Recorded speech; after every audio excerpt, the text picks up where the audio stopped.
Hi friends, ఈరోజు ఒక చాలా ఇన్స్పైరింగ్ న్యూస్ చెప్పబోతున్నాను. ఒక సాధారణ కానిస్టేబుల్ తన పనితీరుతో నేరుగా మంత్రి నారా లోకేష్ గారిని ఇంప్రెస్ చేశారు. అసలు ఏం జరిగింది? నారా లోకేష్ గారు ఇటీవల ఒక అధికారిక కార్యక్రమానికి హాజరయ్యారు. అక్కడ భద్రతా ఏర్పాట్లలో డ్యూటీ చేస్తున్న ఒక కానిస్టేబుల్ తన డిసిప్లిన్, ప్రొఫెషనలిజం, సర్వీస్ మైండ్తో అందరి దృష్టిని ఆకర్షించాడు.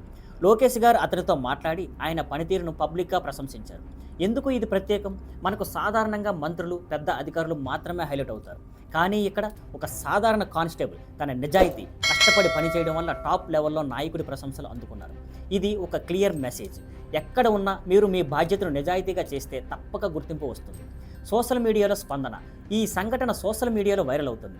నెటిజన్లు మన పోలీస్ ఫోర్స్లో ఇలాంటి నిజాయితీ గల అధికారులు ఎక్కువ కావాలి అంటూ కామెంట్లు చేస్తున్నారు. కొంతమంది ఇలాంటి మంచి పనులు లీడర్స్ గుర్తించడం ఇతర అధికారులు కూడా మోటివేషన్ అవుతుంది అని రాస్తున్నారు. ప్రజలకు ఇన్స్పిరేషన్. ఈ కానిస్టేబుల్ కథ మనకు ఒక సింపుల్ బట్ పవర్ఫుల్ లెసన్ నేర్పుతుంది. పోస్ట్ చిన్నదా పెద్దదా అనేది ముఖ్యం కాదు.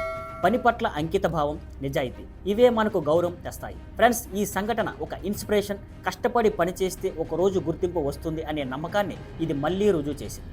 మరి మీరేమంటారు? ఇలాంటి నిజాయితీ గల అధికారులను ప్రభుత్వం మరింత ప్రోత్సహించాలా? మీ ఆలోచనలు కామెంట్స్లో షేర్ చేయండి.